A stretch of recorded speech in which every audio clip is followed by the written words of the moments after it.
이 시간 함께 보실 성경 말씀은 로마서 13장 1절부터 7절까지의 말씀입니다.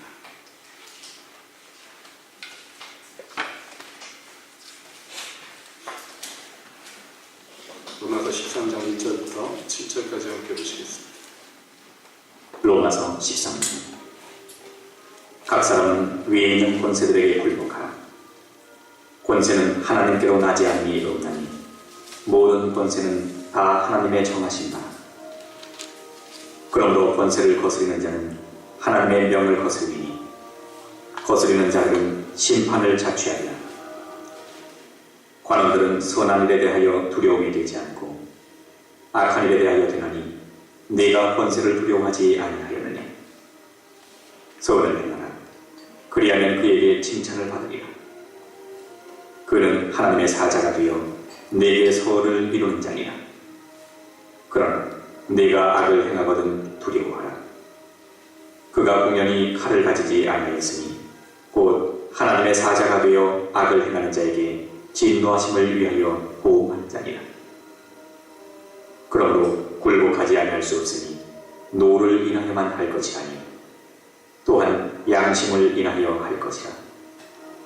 너희가 공세를 바치는 것도 이를 인하니라. 저희가 하나님의 일꾼이 되어 바로 이 일에 항상 힘쓰느니라.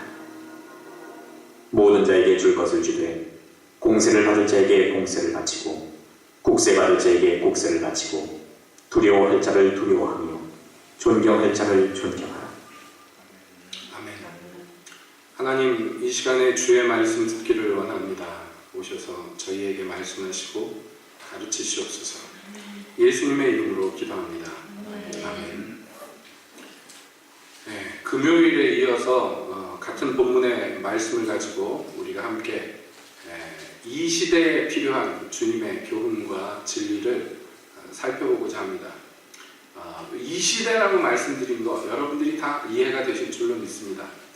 지난 금요일 예배 때도 말씀드렸지만은 지금 우리나라는 국가 수반이라고 불리는 대통령이 탄핵을 지금 받으려는 입장에 처해 있는 지경까지 이르는 좀 혼란스럽고 어지러운 그런 세대 가운데 살고 있습니다.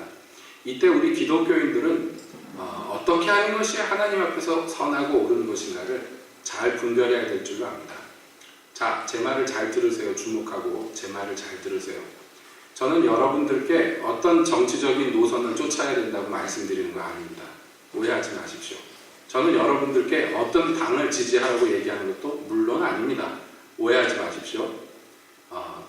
저는 여러분들께 분명히 말씀드립니다. 여러분들의 취향이 있고 여러분들이 선택할 자유가 있지만은 우리들이 맨 처음 생각할 것은 무엇이냐면 내가 대한민국 국민이지만 그 전에 하나님 나라의 백성이라는 것을 전적으로 먼저 인식해야 된다는 것입니다. 그래서 이 땅의 주인 되시고 나의 주인 되시는 하나님이 무엇을 원하시는가, 이것이 우리 기독교인들에게는요 무엇보다도 우선하고 사실 유일무이한 가치 기준이 되어야 된다는 말씀을 드리는 것입니다. 그러므로 우리는요 특별히 이 세대에서 이 시점에서 하나님의 뜻이 무엇인가를 잘 분별해야 될 줄로 믿습니다. 이렇게 말씀드리는 까닭이 있습니다. 나라가 어지럽고 여러 가지 일들이 매일매일 터지는 이 시점에서 아는 분이 또는 잘 모르는 분들이 문자나 또 여러 가지를 보냅니다. 메일을 보냅니다. 그래서 열어보면은 막 그 시국을 걱정하면서 기도하자 이러면서 이제 글들이 옵니다. 아는 분한테도 오고 또 이렇게 다리 건너서 모르는 사람들한테도 오고 그러는데요. 그것들을 보면서 제가 그 글들을 보면서 참 마음에 우려되는 것이 있더라는 것이에요. 예, 걱정하는 거, 근심하는 거 충분히 이해가고 참 많이 동감이 됩니다. 그러나 여러분 우리가요 생각을 해야 돼요. 기독교인은 생각이 있어야 돼요. 생각이 없으면 안 됩니다. 근데 그 생각이라는 것은 주님의 말씀의 기준에 딱 사로잡힌 생각이어야 된다는 것이에요. 왜냐하면 지금은 이렇습니다만 또는 다른 시대, 다른 시점에서 이런 사회적인 갈등들이 얼마나 많으냐. 그래서 금요일날 제가 같은 본문을 가지고서 말씀을 전하고서 이 시점에 맞게 보셔야 되겠다. 혹시 못 보신 분들을 위해서 인터넷에다 동영상을 올려놓으면서 말씀 제목을 뭐라고 붙여놨냐면 세속 권력과 하나님의 나라, 이렇게 제가 나름대로 붙였습니다. 왜냐하면 우리가 하나님 나라의 백성이지만 또한 세속 권력 하에 있는 어떤 나라의 주민으로서 살기 때문입니다. 여기에서 어떻게 잘 조화를 이뤄서 하나님의 뜻을 이룰 것인가, 이게요 어느 시대에나 참 첨예한 문제 중에 하나였습니다. 제가 청년 시절에 굉장히 감동 깊게 보았던 영화가 있어요. 그래서 이 영화를 영화관 가서도 여러 차례 보고요, 나중에 영상을 가지고도 비디오로도 여러 번 보았습니다. 그 영화가 뭐냐면 미션이라는 영화예요. 보신 분들은 아실지 모르겠습니다. 이건 뭐 영화사에서도 아주 남는 기록이 남는 아주 훌륭한 영화 중에 하나입니다.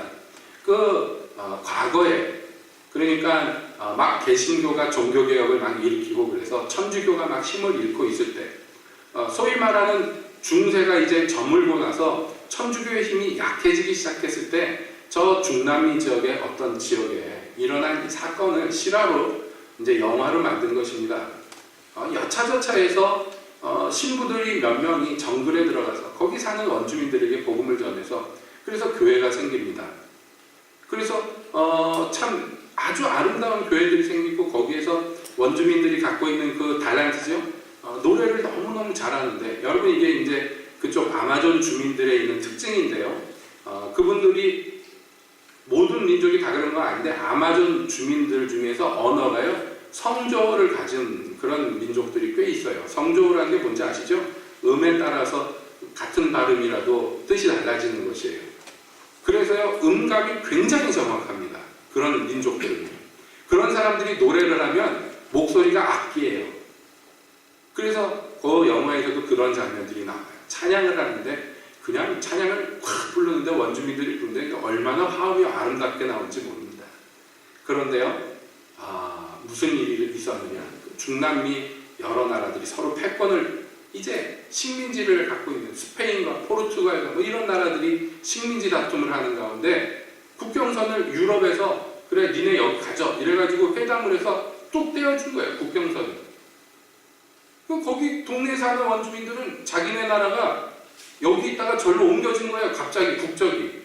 그러면서 정책이 바뀌어가지고 이 원주민들을 다 잡아다가 노예를 삼으려고 합니다.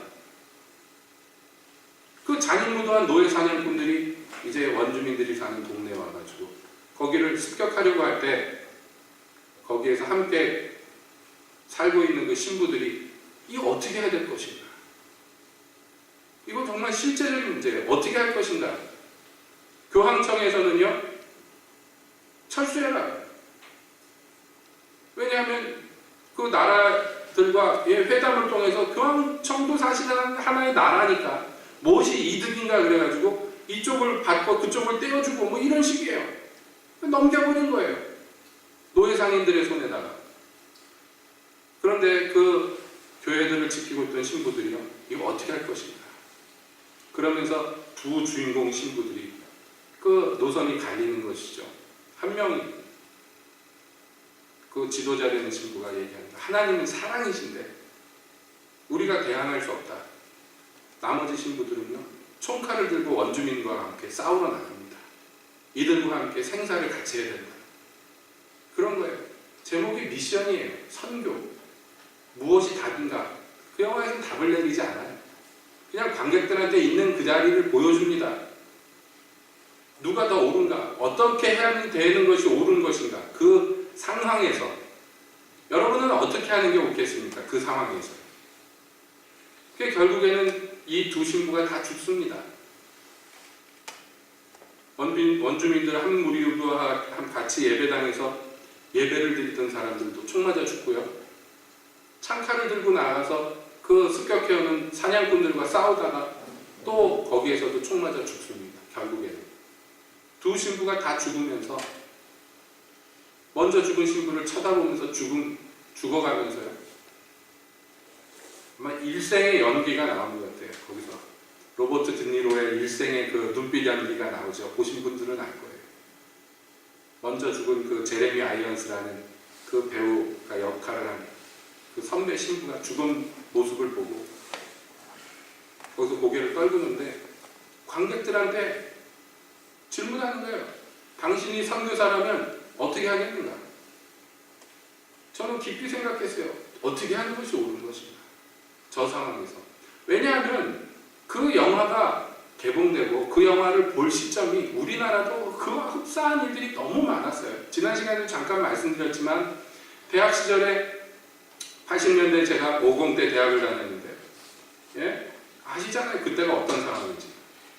날마다 대학생들이 밥 먹고 하는 게 데모하는 일이고 예? 화염병을 던지고 보도블록 깨트려 던지고 하여간에 나중에 군대 가서 가스실 들어갔는데요.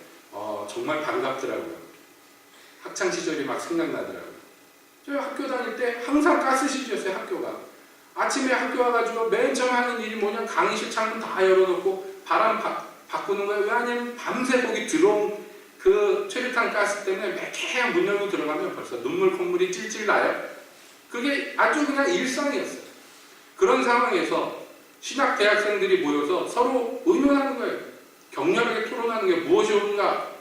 나가서 독재 정권과 싸우는 것이 옳은가? 아니면 기도만 하고 앉아있는 게 옳은가? 막 질문합니다. 저쪽에서. 너희 집에 강도가 들었는데도 기도만 할 거냐? 아니면 야구방망이를 들어서 머리통이라도 한 대 칠 거냐? 이 현실적인 문제였어요. 그 당시에. 왜냐하면 국가 권력이 너무 무도했기 때문에. 우리 연배 젊은이들이 여기저기서 그냥 죽어나갔어요. 여러분은 아시잖아요. 억울한 죽음들이 얼마나 많았는지. 이걸 어떻게 해야 될 것인가? 어떻게 해야 될 것인가?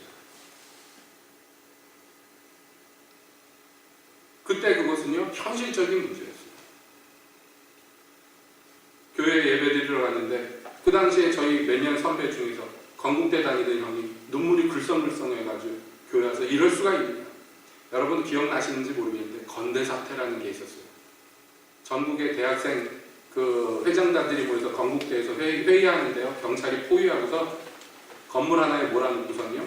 한 20일 정도 꼼짝도 못하게 건물에다가 가둬놓고 얘네들이 옥상에서 도망도 못 가고 갇혀 있었는데 결국에는 그 굶는데 뭐 장사 있습니까? 나중에 경찰 특공대가 몽둥이 들고 들어가서 두드려 패가지고선 다 잡아가지고 나왔는데 그거 뉴스에서 뭐라고 했냐면 간첩이라고, 빨갱이라고. 자기 친구들이 눈앞에서 알루미늄 배트가 울퉁불퉁한 걸 들고 나오더래요. 경찰이 얼마나 사람을 팼는지. 야구 방망이가 울퉁불퉁해진 그 금속 방망이를 한 손에 들고 피 묻은 방망이 들고 한 손에 여학생 머리채를 끌고 자기들끼리 히히덕거리면서 너는 몇 놈 잡았냐 나는 몇 놈 잡았냐 끌고 나오는데 그걸 눈앞에서 보고선 교회로 왔는데 예배를 못 드리겠다는 거예요. 여러분 그게 그 당시에 저희 또래 젊은이들이 현실적으로 맞부딪히는, 기독교인 젊은이들이 현실적으로 맞부딪히는 현실이었어요. 이거 어떻게 해야 되는가?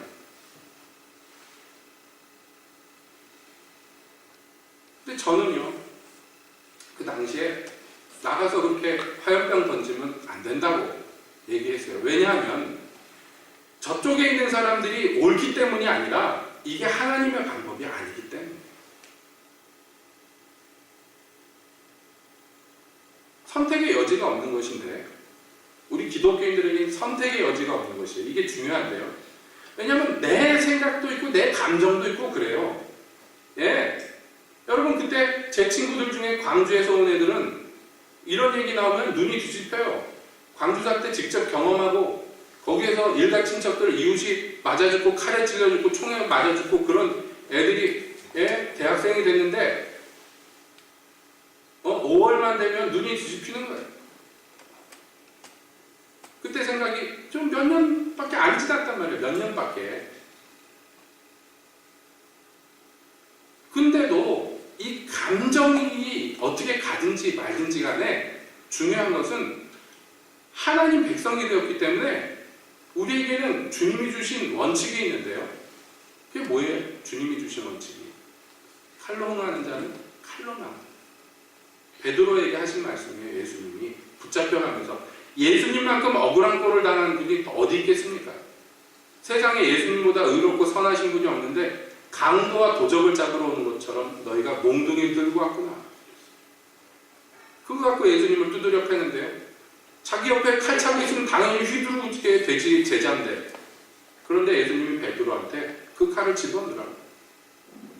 칼로 흥하는 자는 칼로 망한다. 그거는 하나님 교회의 방식이 아니라는 거예요. 여러분, 이런 문제들이요, 오늘날에도 산적해 있습니다.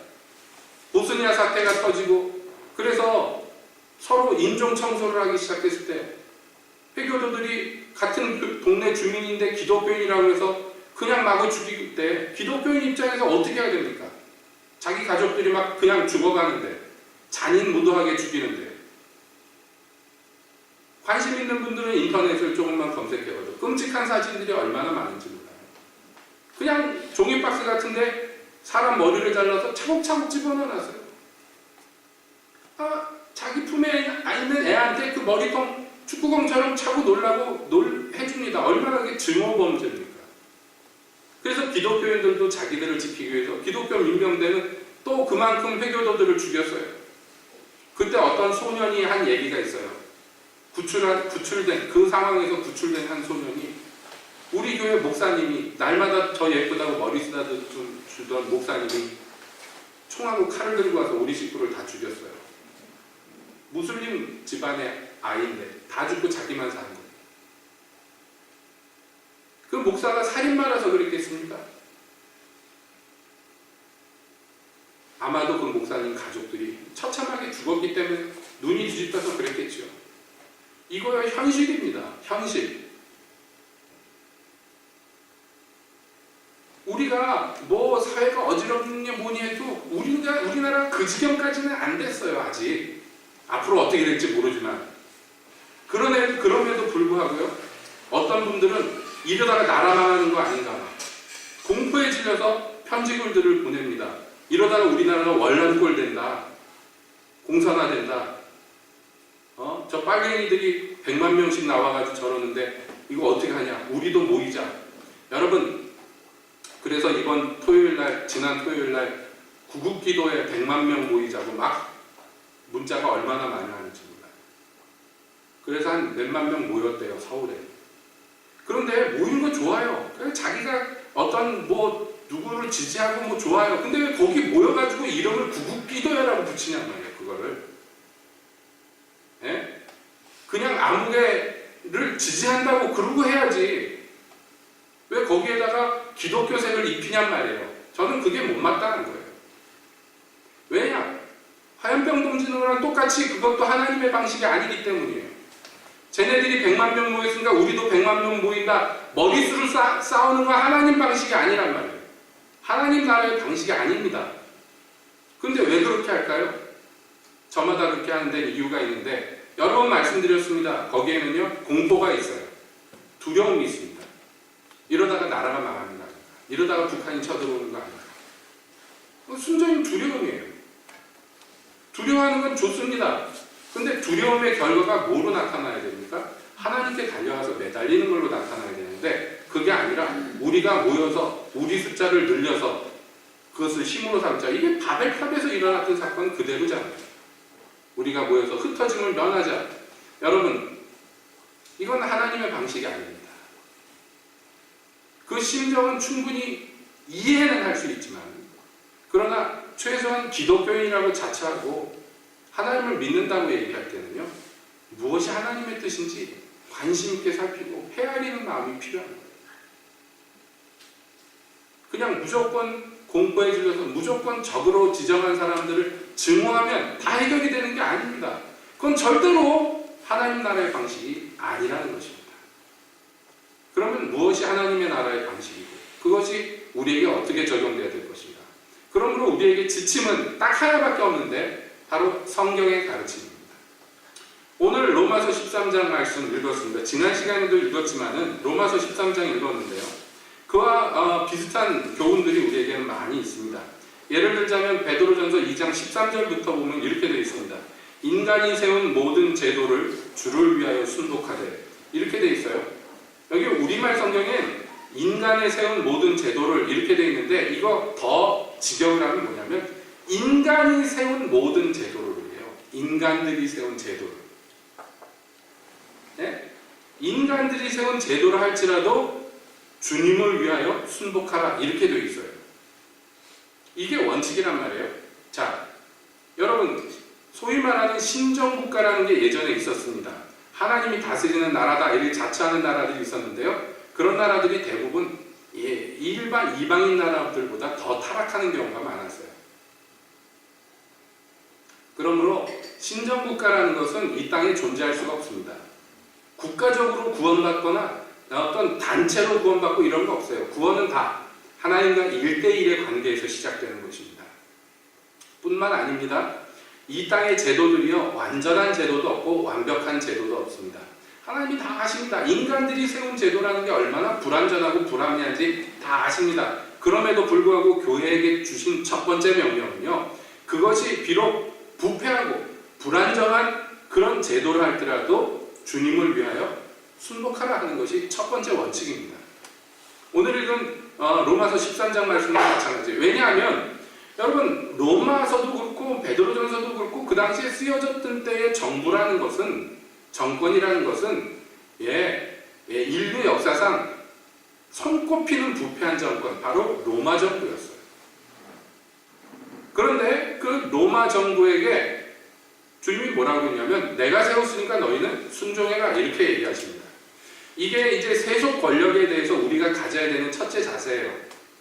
뭐냐면 이것은 인간의 손으로 세워진 걸로 보입니다. 인간이 세운 것입니다. 이 제도는, 이 시스템은. 그런데 하나님이 그렇게 허락하셨고 하나님이 그렇게 이끄셨다는 것을 우리가 인정하고 거기에 순복하는 것이에요. 반항하는 게 아닙니다. 인정해야 돼요. 왜 그러면 그걸 인정해야 되느냐면 하나님이 불완전하다 그러나 이 땅에 여러 가지 제도를 세워놓으신 것은 왜 그렇습니까? 최소한의 인간들을 돕게 하기 위해서입니다. 여러분, 이게 두 번째 원리인데 뭐냐 하면요, 어떤 제도, 어떤 정책이라 할지라도 하나님이 그들에게 그 권위를 부여하신 것은 인간들을 이롭게 하기 위해서입니다. 그게 성경의 가르침이에요. 오늘 읽은 본문에도 나와요. 하나님의 사자다. 여기 이 관리들은. 왜냐하면 네가 선을 행하면 그가 상을 줄 것이고 네가 악을 행하면 그가 벌을 줄 것이다. 이렇게 얘기합니다. 이게 국가라는 것이 세워진 목적이에요. 선을 장려하고 악을 금지하는 것이 국가라는 것이 세워진 목적인데요. 그렇기 때문에 너희가 그들을 도와야 된다. 순종해야 된다. 그들이 이 일을 하기 위해서 세금을 거둘 때 그 세금을 잘 내라 까지 얘기합니다. 그 일이 세금을 내야지 할 거 아니에요. 그런 일들을. 그렇죠? 그러니까 이 모든 일들의 목적은 뭐냐면요, 사람을 이롭게 하기 위해서입니다. 그래서 칼빈 선생님은 여기에 주석을 뭐라고 달았냐면 어떤 부정한 정부를 할지라도 무정부 상태보다는 낫다 이렇게 얘기하십니다. 그건 사실이에요. 일반적으로 보면 부패한 정권이라 할지라도 무정부 상태보다는 낫습니다. 사람들을 위해서는요. 그것이죠. 그러니까 자 보세요. 우리가 원칙이 뭐라고요? 하나님이 이 땅에 허락하신 인간들의 제도에 순종하는 것이, 그것이 첫 번째 원칙이고, 두 번째 원칙은요, 그렇게 세워진 정권엔 이유가 있는데 바로 사람들이 최소한의 안전과 최소한의 질서를 보장받게 하기 위해서 하나님이 세우셨다는 것입니다. 이게 이제 기본 원리예요. 자, 그 다음에 이 원리에 근거해서 우리가 순종하면서 순복하면서 기독교인들은 살아야 합니다. 그리고 자기가 속한 사회와 민족과 국가가 유익되도록 힘써야 됩니다. 그것이 세금을 내는 일이든 무엇이든 말이죠. 유익되게 힘써야 되는데 여기에 이 모든 원칙들을 아우르는 가장 큰 원칙이 무엇이냐면 주님을 위해서 이렇게 해야 된다 하는 것입니다. 이게 중요한 거예요. 주님을 위해서. 자, 그렇기 때문에 이것을 오해하게 되면, 이 원칙을 오해하게 되면 어떻게 되느냐면, 좀 극단적인 예인지 모르겠습니다만은 2차 대전 때 히틀러가 나치를 이끌고 전쟁을 일으켰을 때 대다수의 독일 국민들이요 그것에 찬성하고 따라갔습니다. 그런데 그때 대다수의 독일 교회도요 따라갔어요. 히틀러의 지도에. 왜냐하면 그때 무엇을 내세웠느냐 하면 하나님이 위에 세우신 권세에 복종해야 된다. 교회가 그렇게 가르치면서 히틀러의 노선은 쫓아갔어요. 안 그런 사람들도 몇 명 있는데 그런 분들은 대부분 죽었고요. 감옥에서. 전쟁이 끝나고 났는데 독일 국민들이요. 여러 가지로 환멸을 느꼈는데 자기 자신에 대해서 그 중에 한 가지가 기독교에 대해서 환멸을 느꼈어요. 독일 기독교에 대해서. 이와 흡사한 일이 또 어디서 일어났느냐 하면요. 우리나라 일제시대 때 일어났습니다. 일제 말기에 일제가 무슨 정책을 내세웠느냐면 신사참배를 하게 했는데 그때 조선의 교회들이 대다수가 그 정책을 옳다고 쫓아갔습니다. 옳다고 쫓아갈 때 무엇을 근거로 얘기했냐면 오늘 읽은 이런 로마서 13장의 말씀을 근거로 얘기했습니다. 이들은 하나님이 세우신 거기 때문에 우리가 쫓아가야 된다. 이렇게 얘기했습니다. 그 결과가 어떻게 됐습니까? 그 결과가 우리가 알잖아요. 그 결과로 이 땅에 피를 얼마나 많이 흘렸고 그 죄값을 치르느라고 지금까지도 얼마나 고생을 하고 있습니까? 그러니까 무엇이냐면 우리가 위에 있는 권세에 복종해야 되는 게 원칙이지만 그 원칙을 지키기 위한 더 큰 원칙이 있는데 주 안에서 주를 위하여라는 거예요. 그것을 잘 이해해야 됩니다. 그러면 주를 위하여가 뭐냐면 자 주님이 어떻게 나라를 다스리신다고 했어요. 오늘 오전에도 같이 말씀을 나눴어요. 주님의 나라는 공평과 정의로 다스린단 말이에요. 이게 주님이 다스리시는 방식이에요. 그러니까 우리가 이 정부에 순복하고 정권에 순종하면서 살 때 이게 이유 없이 생각 없이 하라는 대로 하는 게 순종이 아닙니다. 그럼 무엇이 순종이냐면 이롭게 하는 게 순종이라고 해요. 이 땅을 이롭게 하는 거. 이롭게 하는 게 뭐냐? 가장 이롭게 하는 건 결론적으로 얘기하면 하나님이 통치하시는 게 제일 이롭죠. 그런데 그게 이루어지는 과정에 있어서는요, 우리가 선을 행함으로써 그 일을 이루는 것이에요. 오늘 읽은 로마서 말씀에도 나왔습니다. 우리가 선을 행하면 그가 칭찬할 것이다. 우리가 악을 행하면 그가 벌을 줄 것이다. 하나님이 세우신 사람들이 말이죠. 근데 만약에 우리가 선을 행하는데 벌을 주고 우리가 악을 행하는데 칭찬한다면 따라가면 되겠습니까? 그건 아니란 말이에요. 그렇게 하는 거 아닙니다. 그건 순복이 아닙니다. 잘 들으세요. 자, 실제적인 예를 들어봅시다. 예를 들어서 이용규 집사님이 학교 교사예요. 예를 들어서 학교 선생님을 하는데 그 반에 이상한 애가 있어요. 학교도 잘 안 나와. 그래서 얘 뭐야 얘 이거 안 되겠는데 수업일수 모자라서 얘는 퇴학시켜야 되겠습니다. 그랬더니 교장 선생님이 불렀어요. 이용규 선생님 이리 좀 와보라고. 갔더니 얘 성적표에 다 수라고 다 간대. 다 수라고 쓰라고. 왜요? 얘네 엄마가 대통령 친구야. 그러면 하겠습니까? 이용규 집사님? 대통령에 순종해야 되는데 청와대에서 전화 왔어. 걔 내 조카인데 전부 수해주라고 대통령한테 전화 왔어. 그러면 해요? 안 해요? 이거 왜 위에 있는 권세에 복종해야 되는데?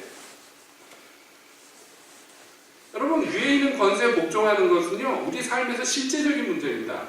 근데 그 원칙이 뭐냐면 선을 행함으로써 복종하라는 거예요. 악에 동조하라는 거 아닙니다. 제가 지금 얘기하니까 여러분들 피식피식 웃었습니다만 실제로 그렇게 한 선생님이 있었잖아요. 그분이 기독교인인지 아닌지 모르겠지만 그렇게 왜 했겠습니까? 무서우니까 했겠지요. 겁나니까 했겠죠. 또는 무슨 이익이 있으니까 했겠죠. 학교에서 안 쫓겨나려고 했겠죠. 근데 기독교인은요, 쫓겨나는 한이 있어도 거절해야 되는 게 원칙이라는 거예요. 선을 행한다는 게 대단한 거 아닙니다. 이런 것입니다. 오늘날 실제로 일어나는 일들이에요. 실제로. 여러분 그거는 사실은 굉장히 작은 일입니다. 공부 열심히 해가지고 공부를 열심히 해가지고 제가 보니까 우리 김경희 집사님이 어렸을 때 공부 좀 세게 했으면 판검사 되지 않았을까 싶기도 해요. 책을 얼마나 좋아하는지. 그 예를 들어서 김경희 집사님이 열심히 공부해가지고 고시 합격해가지고 검사가 됐어요. 검사가 됐는데 위에 있는 부장검사가 어느 날 부르더니 김경희 검사 이것 좀 받아봐. 서류를 주는데 뭐 사람들 이름이 쭉 있는데요. 얘네들 다 간첩으로 집어넣어 보니까 멀쩡한 애들이에요. 이 사람들이 간첩 아닌데요? 그냥 간첩을 하라고 하면 하라고 대통령이 하라고 그러는데 대통령님이 하라고 그랬으니까 해? 그러면 어떻게 할 거예요? 예? 간첩으로 다 해서 사형 선고 다 내릴 거예요? 모르겠어요? 안 되지. 그러면 안 되지. 검사직에서 쫓겨나고 감옥을 가도 기독교인이 그렇게 하면 안 됩니다. 제가 원칙을 얘기하는 거예요. 그 과정이 쉽다고 얘기하는 게 아니에요. 막대한 피해를 입을지 몰라요. 그래도 기독교인들은 그렇게 하면 안 돼요. 그런데 그렇게 했어요. 많은 사람들이. 그래서 무고한 사람들을 간첩이다 그래가지고 사형시켜버렸어요. 여러분 남의 나라가 아닙니다. 우리나라에서 있었던 일들이잖아요. 그 사람이 지금 이 어려운 시국에서 제일 큰 죄인이라고 불리는 김아무개 씨예요. 그거 전문으로 해가지고 별명이 뭐냐면 간첩공장 공장장이라고 했어요. 간첩들을 너무 많이 만들어낸다고 했어요. 수십 년 동안 그거 했어요. 검사 노릇하면서. 그 많은 사람들의 피를 흘렸어요. 그런데도 지금 권세를 끝까지 놓지 않고 있습니다. 청문회 나와서도 전혀 잘못됐다고 그러지 않습니다. 그분이 종교가 기독교인지 아닌지 모르겠습니다만 기독교인들 중에도 그런 분들이 수태로 많단 말이에요. 우리나라에서. 우리나라 예를 드니까 여러분 마음이 씁쓸할 거예요. 그렇죠? 여러분 지금 논조가 기독교인들 중에 어떤 분들이요. 그래 대통령이 잘못한 거 있어. 그렇다고 해서 우리나라가 공산화 돼야 되겠어? 이렇게 얘기합니다.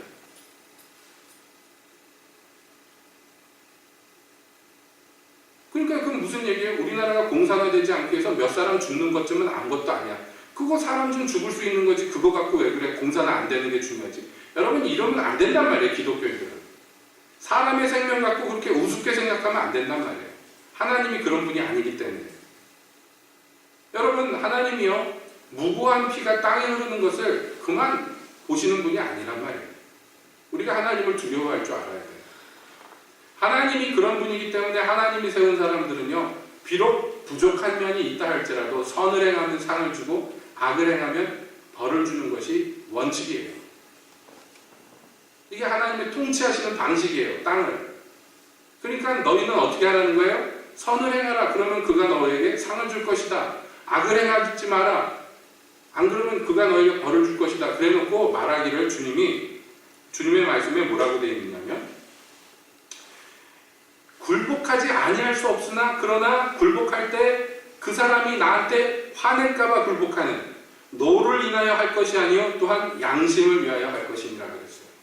우리가 양심을 쫓아서 굴복해야 된다는 거예요. 기독교인들에게 원칙을 주셨어요. 여러분 양심 없는 굴복은 굴복이 아닙니다. 그러므로 기독교인은 선한 양심을 쫓아서 행해야 됩니다. 하나님의 방식대로 자기가 속한 곳에서 정직해야 되고요. 자기가 속한 곳에서 악과 같은 자리에 앉으면 안 됩니다. 이게 우리에게 명백하게 주신 것이에요. 복 있는 사람은 그러므로 악인과 함께 앉지 않고 오만한 자리에 앉지 않습니다. 거기 가가지고 한 자리 해먹으려고 그러면 안 된단 말이에요. 기독교인들이요. 지금 이 나라가 이렇게 어지러운 것은 기독교인들이 재구실을 못해서 그런 거예요. 어떤 정치인이 누가 잘못하고 다 있습니다. 그러나 그것들은 표면적인 문제예요. 진짜 중요한 문제는 기독교인들이 주님의 법을 쫓아서 선한 양심대로 행하지 않았기 때문입니다. 주님이 이 땅을 평안케 하기 위해서 세우신 제도를 우리가 어그러뜨렸어요. 그렇지 않습니까? 아닙니까? 네? 이 땅에 처음부터 뭐가 잘못됐어요? 해방되고 나서부터 무엇이 잘못됐습니까? 죄진 사람 벌 주고 잘한 사람 상 주는 게 안 됐어요. 이 땅이. 누가 그걸 주도했습니까? 이승만 씨와 그와 함께한 기독교인들이 정권을 잡아서 그 짓을 해버렸어요. 그때부터 이 나라가 어긋나기 시작했어요. 그래서 한 번도 벌 받지 않았어요. 죄진 사람들이. 한 번도.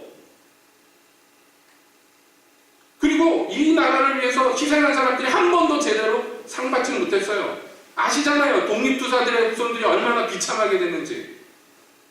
일제 때 일본 앞잡이하던 친일파들이 오늘날까지 영화를 누리는 것은 기독교인들이 그 짓을 했기 때문이에요. 이거는 누구에게 변명할 거리가 없습니다. 입이 열 개라도 우리가 할 말이 없어요.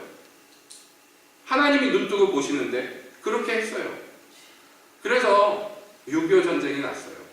여러분, 그 6.25 때 무슨 일이 있었습니까? 전쟁이 나서 질 수도 있고 이길 수도 있어요. 그게 중요한 게 아니에요. 전쟁이 나자마자요, 우리나라 대통령이 전쟁이 나자마자 기차 타고 도망갔어요. 도망가서 부산까지 도망갔는데 참모들이 각하 전쟁이 시작됐는데 부산까지는 너무 많이 온 것 같습니다. 그래서 돌려서 대전으로 돌아갔어요. 그래서 거기에서 여러분 아시잖아요. 녹음한 거 서울 지역에 틀어줬어요. 걱정하지 말고 우리 국군이 이기고 있으니 자기 집에서 걱정하지 말고 지키고 있으라. 그리고 한강다리 폭파했잖아요. 장로님이 그 짓을 했어요. 6.25 전쟁이 끝나고 서울이 수복된 다음에 아니 그 한강다리가 하나밖에 없는데 폭파됐으니 피난 못 가가지고 거기에서 있었던 사람들 공산당에 부역했다고 그때 수십만 명이 죽었어요. 서울에 남아있던 사람들 빨갱이라고 잡아 죽였어요.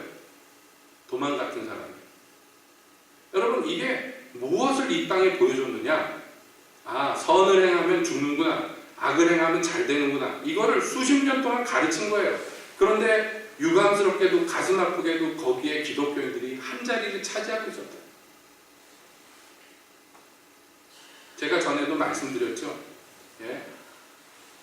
자유당 때 그 부정 선거를 하기 전날에 내무부 장관 하던 사람이 철야 기도를 했어요. 하나님께. 자기 집 마루에서. 그 기록이 다 남아있어요. 부인이 새벽에 일어나서 보니까 철야 기도를 하고 있더라. 혼자서. 이승만 씨의 왼팔이라고 불렸던 그 내무부장이 그 부정선거를 총괄했던 양반이 하나님께 부르짖었어요. 우리를 도와달라. 이 정권을 도와달라. 우리 대통령을 도와달라. 그리고 그 다음날 어마어마한 부정을 저지르고 그것을 항의했더니 사람들한테 총 쏘고 그래가지고 4.19가 나타났어요. 그 이후로 지금까지 여러분 이 땅에 하나님의 공의가 제대로 이루어진 적이 별로 없었습니다. 악인들이 득세했습니다. 왜 그렇습니까? 무엇 때문입니까? 세상이 악하기 때문이겠지만은 그러나 우리가 다른 데다가 이유를 대지 맙시다. 이거 전적으로 저와 여러분 같은 기독교인들이 자기 앉은 자리, 자기 선 자리에서 선을 위해서 공의를 위해서 아무것도 값을 치르지 않았기 때문인지 모르겠습니다.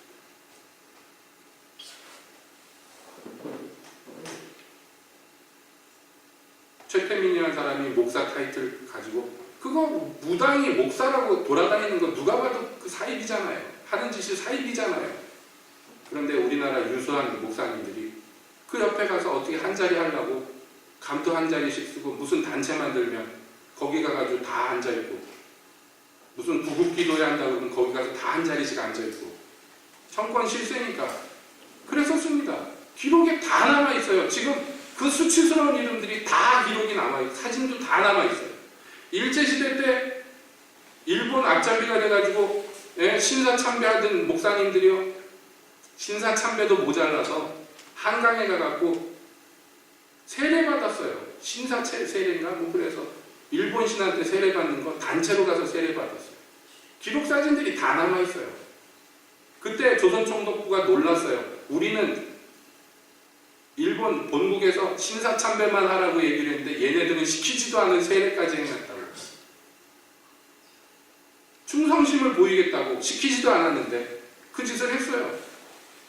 그리고 그거 부당하다고 그러는 목사님들 출교시켜버리고 교회에서 쫓아내고 사택에서 쫓아내고 주기철 목사님은 목사직을 회복한 것이 1989년도에 회복했어요. 면직당해가지고 출교당했어요. 그때까지도 목사를 회복 못 시켜줬어요. 여러분, 우리가 수치스러운 역사를 얘기하려면 한도 끝도 없습니다. 근데 이제 어떻게 해야 돼요? 앞으로 바뀌어야 돼요. 기독교인들이 허튼 짓 하지 말고 한 손에 성조기 한 손에 태극기 들고 휘두르면서 입으로는 그렇게 기도한답시고 구국기도하면 안 된단 말이에요. 그딴 짓 하면 걱정스럽고 두려우면 하나님께 나가서 부르짖을 것입니다. 왜 사람들한테 호소를 합니까? 무엇 때문입니까? 왜 사람들의 숫자를 모으려고 합니까? 여러분, 다니엘이 부당한 대우를 받았을 때 자기 뜻에 동조하는 사람들을 모아가지고 바벨론 궁합으로 몰고 갔습니까? 아닙니다. 하늘에 계신 하나님 한 분만 바라보고 홀로 기도했습니다. 사자굴에 던질 때도요. 이게 기독교인들이 이제까지 따라갔다는 우리 주 예수님의 본이에요.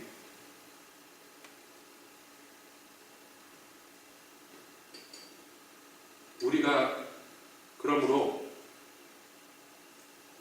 이 땅을 위해서 기도해야 됩니다. 유정자를 위해서 기도해야 됩니다. 뿐만 아니라 여러분들 중에라도 또는 우리 기독교인들이 이런 관리의 자리에 앉았을 때 통치자라고 생각하면 안 돼요. 자기가 이제는 체제가 바뀌었어요. 왕과 귀족들이 다스리는 나라가 아니란 말이에요. 하나님이 이제 이것을 바꿔놓으셨어요. 이 제도를, 인간 세상에 세운 제도가 바뀌었어요. 하나님의 손으로 많은 세월을 거쳐서. 그래서 오늘날 어떻게 됐습니까? 여러분, 제일 높은 권세가, 이 세속 권력에서 제일 높은 권세가 무엇입니까? 네? 대한민국 헌법에 어떻게 돼 있어요? 1조 1항 2항이 어떻게 돼 있습니까? 1조 1항이 대한민국은 민주공화국이다. 이건 왕이 없다는 얘기예요. 공화국이라는 건. 2항이요? 네? 대한민국의 모든 권력은 국민에게 있다 그랬어요. 이게 인간이 세운 제도예요. 하나님이 허락하신 제도예요. 우리가 순복해야 될 가장 큰 세속 권력은 무엇입니까? 국민이에요. 오늘 2016년의 대한민국은 그렇단 말이에요. 대통령이 아니에요. 대통령은 국민이 고용한 사람입니다. 왕이 아니에요. 대통령이 국가도 아니고 정부가 국가도 아니에요. 국가는 국민이에요. 어렵게 생각할 거 없어요. 하나님께서 자, 바리새인들한테 예수님이 뭐라고 얘기하셨느냐? 바리새인들은 뭐라고 생각했냐면 안식일이 사람을 위한 것이 아니라 사람이 안식일을 위해 있다고 생각했어요. 왜냐하면 안식일이 그만큼 중요하니까. 근데 예수님이 오셔서 그 안식일을 제정하신 분이 오셔서 뭐라고 했습니까? 사람이 안식일을 위하여 있는 것이 아니고 안식일이 사람을 위해 있다 그랬어요. 그게 그때 당시의 사람들에게는 충격적인지 모르겠으나 그게 원래 안식일을 정했을 때 하나님의 의도예요. 왜 안식하라고 그랬습니까? 사람을 위해서요.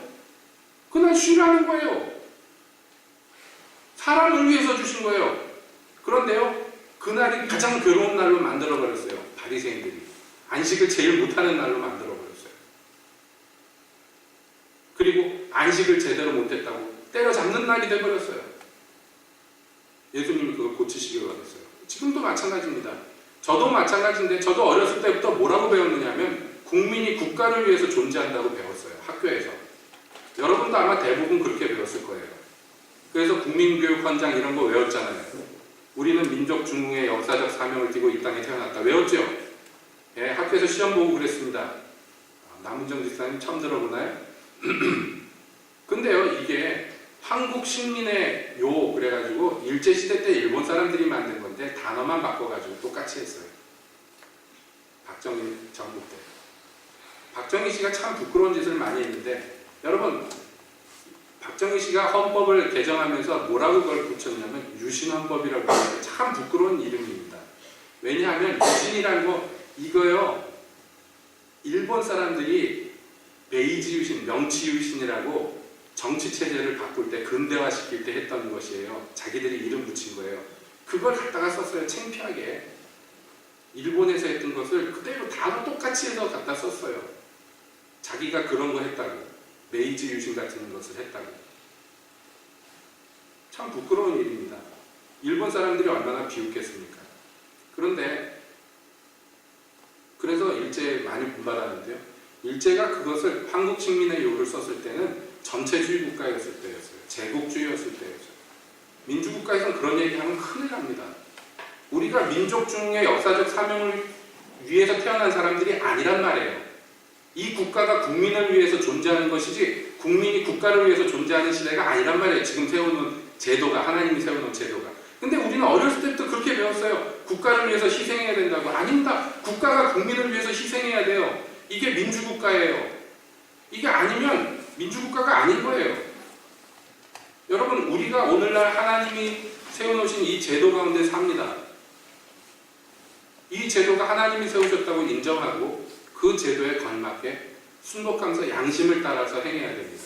이게 정상적이고 아주 뭐라 그래야 될까, 양심적인 기독교인의 그냥 일상적인 삶이 되어야 됩니다. 이것을 두려움이나 공포나 증오로서 오용시키면 안 됩니다. 그러므로 베드로전서에서는 이렇게 얘기합니다. 우리가 이 제도를 순복해야 되는데, 혹은 위에 있는 왕이나 혹은 악행하는 자를 징벌하고 선행하는 자를 포장하기 위하여 그의 보낸 방백에 가라, 이렇게 돼 있어요. 이것도 똑같은 얘기예요.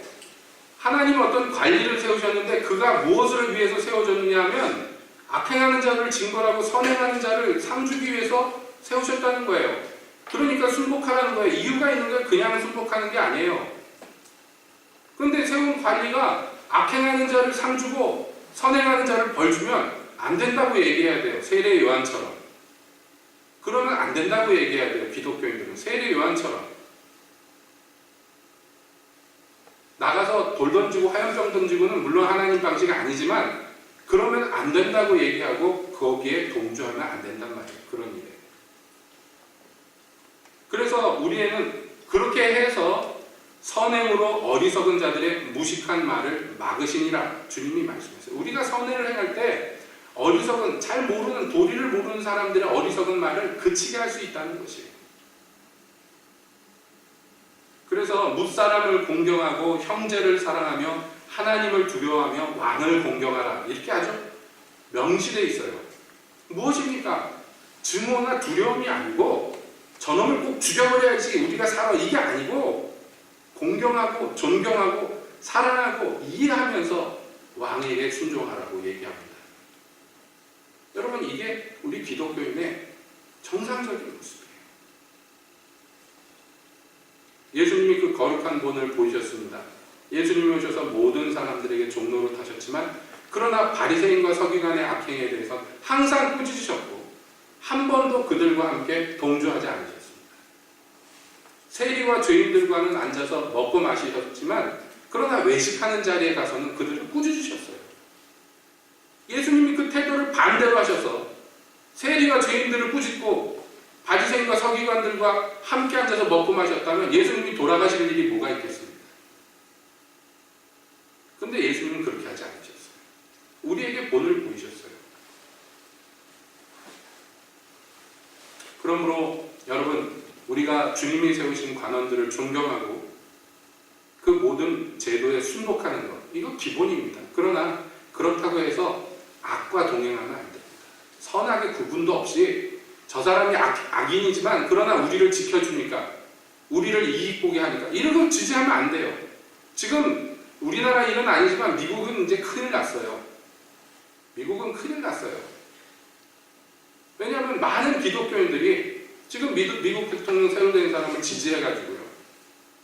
왜냐하면 그가 기독교인들한테 약속했어요. 내가 대통령 되면 기독교인들이 원하는 법 많이 만들겠다고, 동성애 금지하겠다고, 모호하겠다고.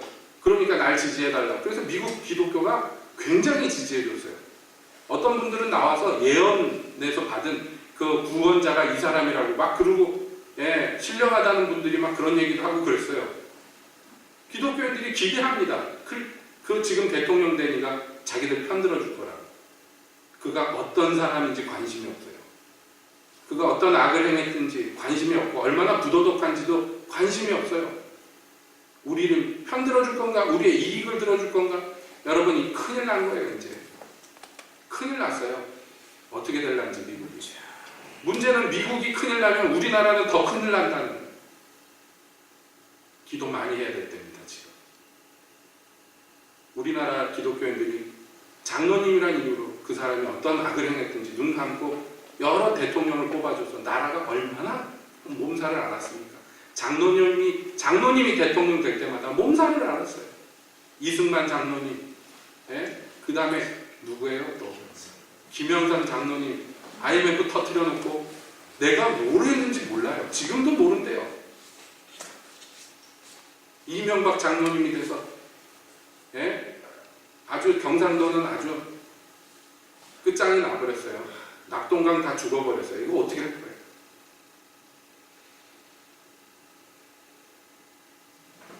여러분, 부도덕하면 안 됩니다. 기본적으로 기독교인들은.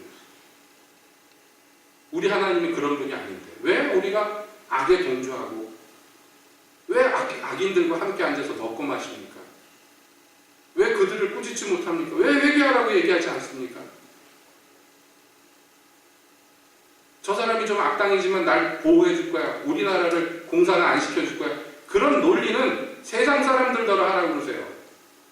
왜 거기 가서 구국기도해야 한다고 머리 깎고 눈물 흘리면서 태극기를 흔듭니까? 예? 세례요한이 멍청해서 감옥에서 죽은 거 아니고 엘리야가 멍청해서 광야에서 죽기를 작정했던 것도 아닙니다. 항상 세태와 영합하고 악인과 함께하는 사람들은 당대에는 호의호식했을지 모르지만 그러나 하나님 나라에는 분깃이 없는 줄로 압니다. 여러분, 이런 험한 세상, 어지러운 세상 살 때 정말로 깨어서 주님의 뜻을 잘 분별하는 지혜와 계시의 영으로 우리가 무장해야 됩니다. 성경을 알아야 합니다. 성경에서 무엇이라고 얘기하는지 살펴야 됩니다. 앞으로 몇 번 더 할지 모르지만 이 세속 권력과 하나님의 나라에 대한 이야기를 좀 더 해야 되겠습니다. 여러분, 이게 이 시대에 우리들에게 필요한 진리이기 때문에 그렇습니다. 빠지지 말고 잘 들으시고, 그래서 이 키잡이 없는 배 탄 것 같이 막 이리저리 휩쓸려 다니는데 우리는 휩쓸려 다니면 안 돼요. 정로로 행해야 됩니다. 그것이 기독교인들의 마땅한 바면 또 우리에게 주신 특권인 줄로 믿습니다. 깨어서 나라를 위해서, 위정자를 위해서, 왕을 위해서 기도하십시오. 우리가 아담하고 편안한 삶을 살며 복음이 방해 없이 전파되게 하기 위해서 그렇게 하라고 했습니다. 우리가 그들을 위해서 기도해야 해요. 지금 대통령이 회개한다고 어떤 분이 그렇게 얘기를 했더라고요. 며칠 전에 목사님 몇 분이 가가지고 회개하라고 얘기해서 회개하기로 했다고 그러는데 어떻게 될는지 모르겠어요. 말만 해서 뭐 압니까? 회개하면 회개 합당한 열매를 맺겠죠. 내가 뭘 잘못했어? 헌재에서 보자. 이러면 회개의 열매가 아니에요. 그렇죠? 회개의 열매 보기를 원합니다. 정말로. 그렇게 그 귀신 쫓다가 그렇게 멸망하는 거 누가 좋아하겠습니까? 불쌍하고 안타깝지. 그걸 위해서 기도해야 돼요. 그걸 위해서. 그리고 이 다음에 누가 대통령이 되고 어떤 사람들이 정권을 잡을지 모르지만 선을 상주고 악을 벌주는 당연한 일을 할 수 있는 사람들. 대단한 일이 아니잖아요, 이게. 이런 사람들이 그가 기독교인이든 아니든 간에 일단 기본적으로 선을 상주고 악을 벌줄 수 있는 이런 관료들이 세워져야 돼요. 이걸 놓고 정말 이 땅의 기독교인들이요, 깨어서 기도해야 돼요. 자기부터가. 우리 교회도 그래야 되겠습니다. 네? 기도 안 하고 입으로만 욕하면 안 돼요. 기도하셔야 돼요. 아시겠죠? 기도하겠습니다.